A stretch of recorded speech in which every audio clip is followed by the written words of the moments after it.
You're listening to Encore Friday, a Principal Matters podcast production. Principal Matters podcast, episode 291.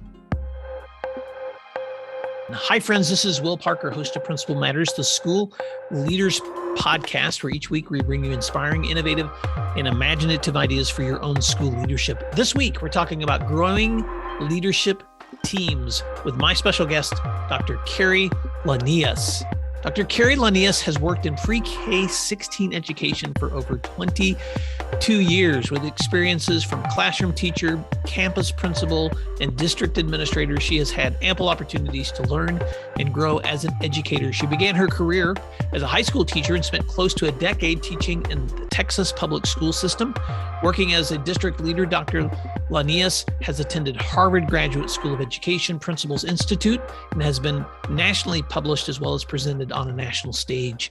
She graduated from Sam Houston State University with a bachelor's in communications and a master's in curriculum and instruction. And she earned a doctorate of educational leadership from Nova Southeastern University and holds both the superintendent and principal certifications from Stephen F. Austin State University. Away from the office, she enjoys advocacy work as a protege for the Texas Association for Latino Administrators and Superintendents, and as an alumnus for Raise Your Hand Texas. She spends her evenings and weekends cheering for youth sports with her husband, John, who is a high school football coach, and the two of them have 3 children together. This year, we have collaborated together in training and supporting assistant and aspiring leaders in the Pecos-Barstow-Toya Independent School District in Texas. Keri Launius, welcome to Principal Matters. Fantastic. Thank you for that introduction. I'm happy to be here. I've enjoyed learning and growing with you this past year.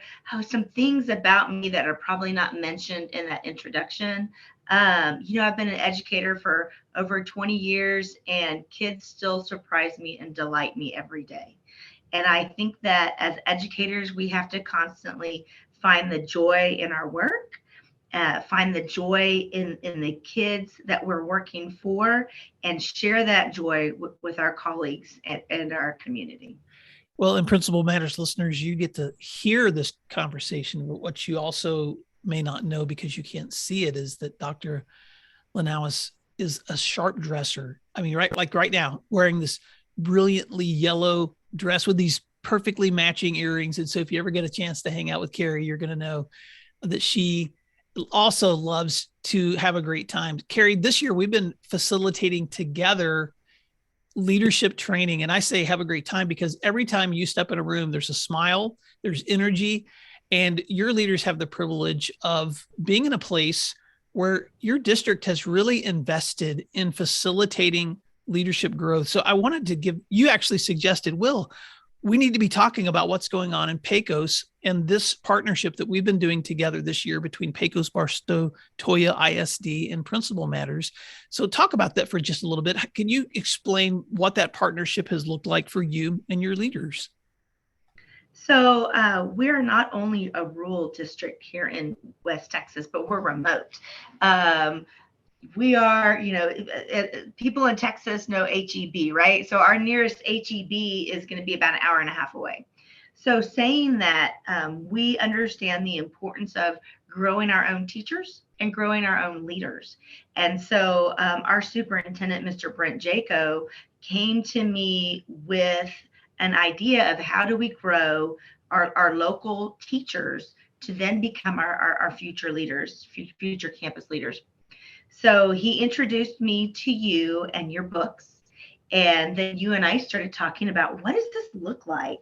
What does a year-long agenda of monthly professional growth look like that will not only engage our aspiring leaders, but give them an opportunity to really, really learn what it is like to be in the principal's chair. I think a lot of times principals, especially as of late, I would say, the last couple of years, principals are so submerged in running their campus, looking at data,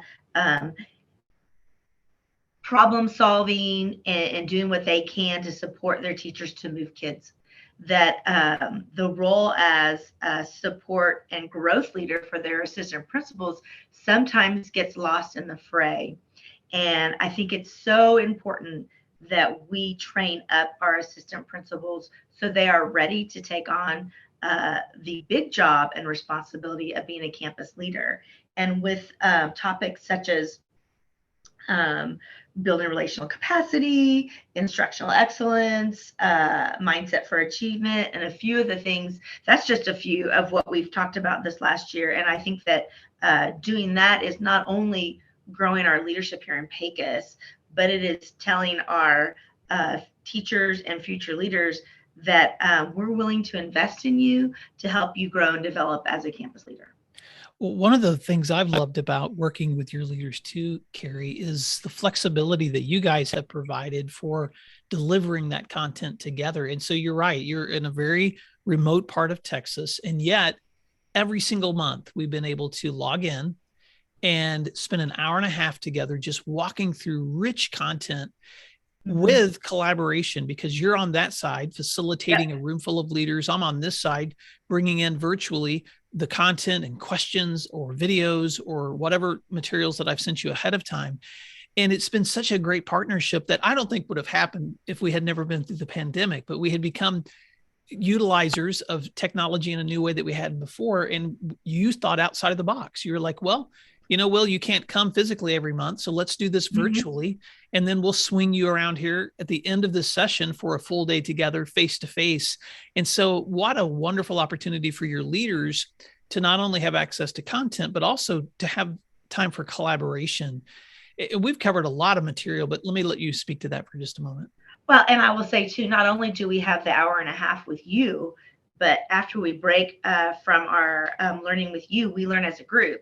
And which has been really good because I feel as a leader that it is important that we lean on each other. And I think that educators have a really hard time asking for help. And in order to put yourself in a position where you can be vulnerable enough to ask for help and say, hey, I just don't know how to do this. We've worked really, really hard on our end with this group to establish strong relationships, to talk about what is your why, to talk about where have I come from? What does my educational journey look like? And so that has been really, really a really important piece to what we're doing with the work that you have started. So that I think has been really, really powerful. I think too, our campus leaders feel very, very, they feel like you're just a friend coming in and saying, hey guys, this is what I think. They have a deep belief in what you are sharing with them. And that, that is obviously kudos to you and your ability to build a rapport with us, even though we're a couple states away on the other side of a computer screen, which we've been pretty lucky. We've only had a few technical glitches. We have been lucky, and you are just so blessed with such amazing people because you've got a room full of assistant principals, plus you've identified your aspiring leaders, those who you're growing from within, who you're hoping will step into school leadership as well. And so watching them collaborate, starting off with celebration, listening to each of them share the things that are going on in their buildings. And it's obvious that you guys have built relationships of trust because they're not shy at all of just jumping right into, here's the great things going on in our buildings. Here's an area that we have a challenge, trusting one another with feedback. And so I've just been so privileged to be a part of that too. Keri, we walked through a lot of topics. Some of these you've mentioned earlier, but we've talked about so many things: building healthy cultures, coaching leaders, coaching as leaders, learning how to really listen. We've talked about effective systems. We've talked about teamwork. Why don't you pick something from the work that we've done together and just walk through a little bit of how you've seen some of those lessons developing in your leaders this year? I will tell you, it's really difficult to pick one. But I think every topic that we've studied or that you have led us through lends itself to the next.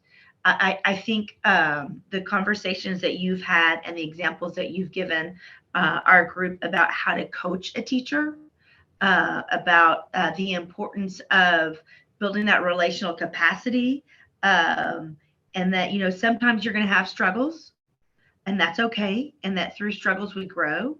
And really, I think giving them examples and strategies that they can put in their pocket and utilize as they grow as a leader has been super powerful. And I'm really I'm looking at our list of our 9 sessions, and we're on session 7, or are we on 8?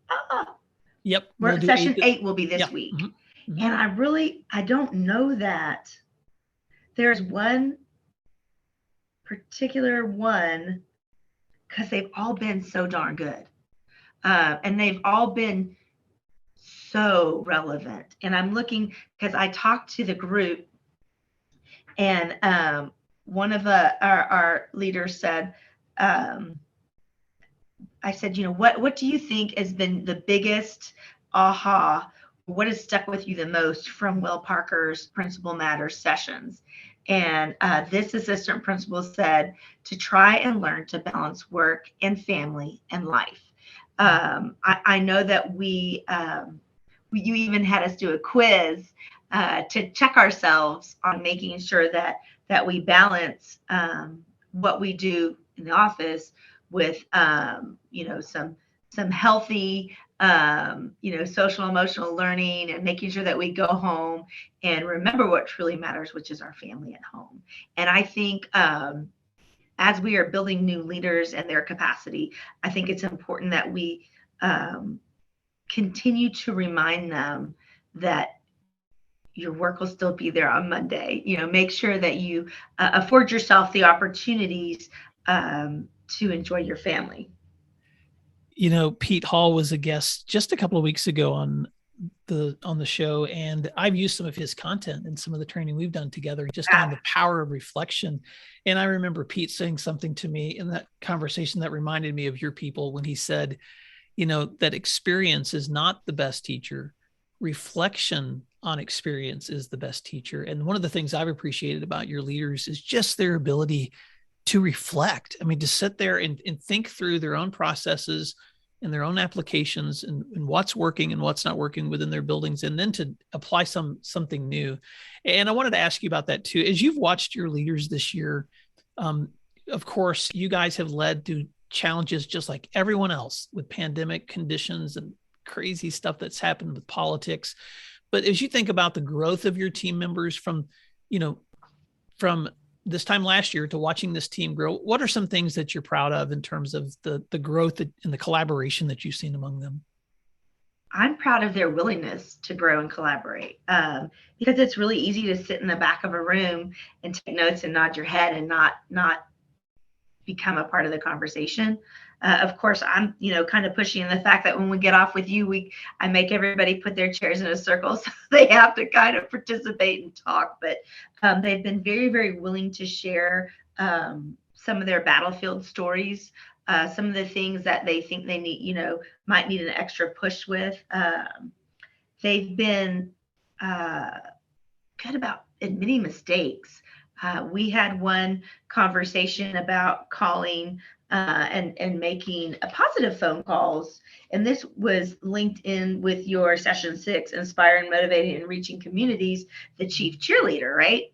So we talked about, we're real quick to pick up the phone and call mom when little Johnny is in trouble. But do we pick up that phone and call mom, dad, aunt, grandma, and tell them when little Johnny has done something outstanding? And that was kind of an aha moment, because some of the response was, well, I texted the mom, or I saw the mom in the carpool line.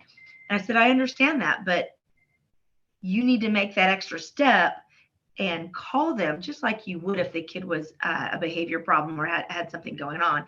And the fact that, we were able to tie that into what you were teaching that day, which was developing strategies to recognize, celebrate, and showcase success among students, and really link that into our own practices, I think was pretty powerful.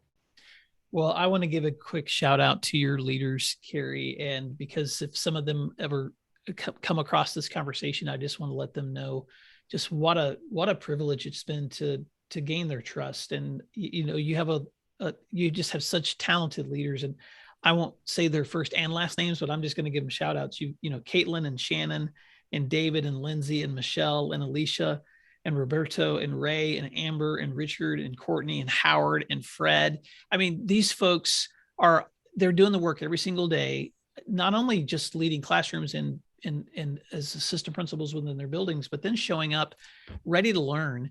And I also want to just give you kudos, because as a district leader, you guys, and I know Brent Jacobs committed to this as well, but you've been there to facilitate not only the conversations that we're having, but then bringing in content and conversations that you're leading as well. And so together, it's just been such a privilege. I've never done PD this extensive with a group where someone's been able to facilitate on the other end like you have. So I just want to give you a quick shout out, Keri, as a district leader, because you've really taken time to identify the needs that your folks have and not just scratch your head, like what should we be doing, but actually purposefully and intentionally schedule their growth throughout the year. And I know that this isn't the only team you work with. You guys are doing the same things with your principals too. So feel free to fill in the gaps on some of that as well. Teacher mentors, we really, because we are a smaller district, we really take on more responsibility, I think, than,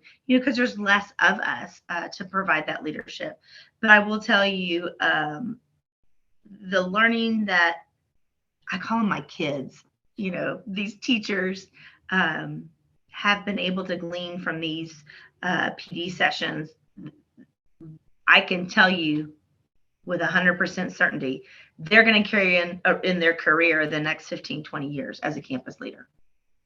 Well, and they say that when you teach, you really touch a life for more than a moment. And I feel pretty strongly that the work that you're doing here is going to carry on in West Texas far after our session ends. Well, thank you, Keri. That makes my heart happy to know that. And I also know that you've, and I want to go off script a little bit here too, because while I have you in the room, I want to pick your brain a little bit, because absolutely, to be frank, it's just so encouraging to see a district that is so far well removed. I mean, remote and rural, with such high quality educators. I mean, every time I connect with you guys, I'm just like, I would want this to be my kid's teacher or my kid's leader. And so talk a little bit about how, as a district, you guys have been able to recruit or to grow quality leaders, even in a time when I talk to a lot of leaders that are having difficulties finding high quality educators. It's not been easy, I'll tell you that. We had a new assistant superintendent of human resources that came on board in end of January, and she is pounding the pavement to get educators out here. What we do is, like you mentioned, we're intentional about the work. We feel like in order to lead instruction and to have conversations about instruction, we have to be in the classrooms to see what that instruction looks like. So we're very well aware of what our teachers are doing. We have coaching conversations, reflective coaching conversations of where can we grow, where can we support you. It is not a gotcha atmosphere. And our leader, our superintendent, quite frankly, has a very strong vision and shares that vision for where he wants this district to go as we move forward.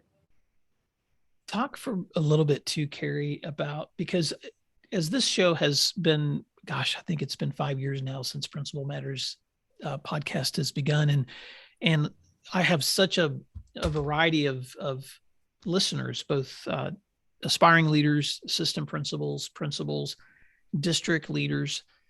And you've been in several roles as a teacher and as a principal and as a district leader now. And so talk to the leader for just a moment who may be listening to this, who's never stepped into a role that you're doing. What are some of the opportunities and challenges that you found in district leadership that might help others as they think about that context in their own growth?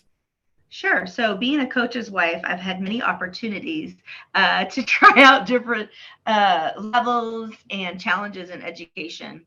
I'll talk to the campus principal that is looking to go into a district leadership role.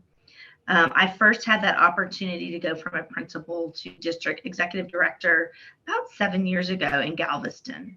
And the biggest aha moment for me, and something that I share with fellow administrators that are making that transition, is that it's a very different hat going from a campus principal where you are the judge and the jury, right? To being a district leader where you are really a support person. And as a young district leader, I had a very wise assistant superintendent, Dr. Annette Scott, who is still in Galveston ISD.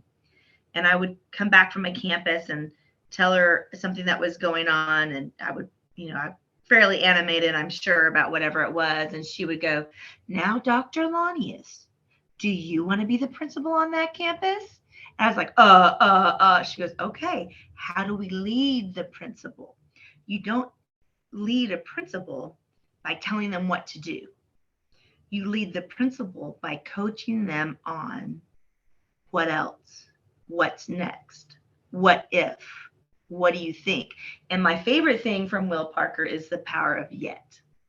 So it hasn't happened yet, but what can happen? And so I guess some pointers for somebody going into district leadership is really having the awareness that it is a transition of thought going from a campus leader to a district leader. It is totally different shoes that you'll be putting on. That's such great feedback, Keri. And it just reminds me of the importance of coaching in leadership. And I know that we've had these conversations about reflection and listening with your teams, but when I transitioned into the role that I'm doing now, supporting principals, it was a shift for me too, to realize that it's not my responsibility. In fact, it's actually counterproductive for me to solve problems for people. It's way more productive to coach them into solving and finding solutions for themselves. And so, right, you've got to be the lead question asker, right? You've got to be the lead question asker. And I do want to say, when you come back in, you cut out. So I hope it's catching what you're saying. Oh, let me say that again then. One of the things that I've learned in the transition I've had to make in supporting principals in this role is that my responsibility is not to give them the answers or the solutions, but to ask them the right questions and to help lead them to the place where they find solutions and answers to their questions. And so part of the roles of supporting others is coaching them. Now, that works for principals too. You get a lot more done when you coach your teams. But in this level of leadership, you're right. If you try to put the helmet on, I like to make this analogy, like your husband's a head coach, but I doubt on Friday night ever you've seen him put on the helmet and the pads and jump in the game. He would never do that. No, He'd be fired, absolutely not. Because it's against the law, and he's too old. But also because he knows that that's not the role of a coach. And right. So often in leadership, we try to do that though. We'll see someone struggling, and we want to put on the helmet and the pads and jump in there and do their role for them. And what they actually need is for someone to pull them to the side and coach them on what they need to be doing, and ask them questions and help them see what they need to navigate, but they're the ones who have to execute it. And so that feedback that your former leader gave you is just fantastic. Oh, she was amazing. And I'll say too, for a campus principal and as a new campus principal, I've always felt like I don't want to give my teachers, whether I'm at the district level or the campus level, more work. And so we were going to have a reading night for family engagement. And so rather than have them do all the work, I was going to arrange the games and the face painting and order the cookies and the juice and really just do everything. And then have them kind of plug in where they were needed. And it was fine. It was fine. It went off all right. But in hindsight, I gave them no buy-in because I organized it all for them, thinking that I was doing them a favor and making things easier for them. The carnival that we did in the spring, I wised up and let them, sit in the driver's seat and put it together. And just the joy that they got out of it compared to when I said, okay, this is what we're going to do. And it was just more effective, and they really believed more in what we were doing. So as a campus principal, always being sure to let your teachers be part of the discussion. So whether it be a reading carnival or intervention strategies, make sure that we do it with our teachers and alongside our teachers and not to our teachers. Oh, Keri, that's so wise. With and beside, but not to. And there's just so much wisdom in that. You're really challenging my own thinking, because so often I think that we do tend to want to save them from work, but saving them from work, if it's at the expense of buy-in, isn't saving them from work. It's simply just robbing them of an opportunity to be invested in whatever's going to happen next. And it just makes me want to rethink the context of what is work, because you're right. If I'm simply giving someone a task, that's one thing. But if I'm asking them to buy into something that we're getting ready to do, man, it's going to be so much better if they're the ones in the driver's seat. And another little tidbit as a principal, I was an assistant principal in Palacios, Texas, and Mr. Joe Adams was my principal, and the superintendent, Miss Vicki Adams, was his wife. Brilliant couple, who now my own daughter works for that superintendent. But I was a brand new assistant principal, and I sent out an email about I don't even know what. And I said, well, I emailed the teachers. I can't believe they didn't read it. They're not doing what I said in the email. And he looked at me, he goes, Keri Launius, why don't you take those feet and walk to the teacher's classroom and have a conversation with them rather than just shoot out an email? And that, even as a district leader, has been powerful for me, because sometimes we forget. Now, don't get me wrong, you still need to send the email out and document the communication, but we forget the power of looking somebody in the eyeballs and having a conversation, or saying, hey, this is really urgent. We need to talk about this, or hey, this is my expectation. I know I sent you an email, but I wanted to have a conversation with you about it as well, to make sure that it's a clear expectation. Oh, Keri, I love that. Well, as we wrap up today's conversation, I just want to say what a privilege it's been to work with you and with the leaders at Pecos. But it's just been a privilege to learn alongside of you, because the greatest thing about this work that we do in supporting leaders is that we never start growing ourselves. And so every time we are together, and I get the privilege of working alongside you to facilitate, I walk away inspired, and I walk away learning something that I haven't learned before. But as we wrap up, I want two things. I want, first of all, for listeners to know how to connect with you, because you may be a long way away down there in West Texas, but I know that you are on social media, and you're such a collaborator. And so how can leaders stay connected with you? And as we wrap up, what are some final thoughts you'd like to share with listeners before we go? Absolutely. They can follow me on Twitter, which is at Keri Launius. That's KeriLaunius.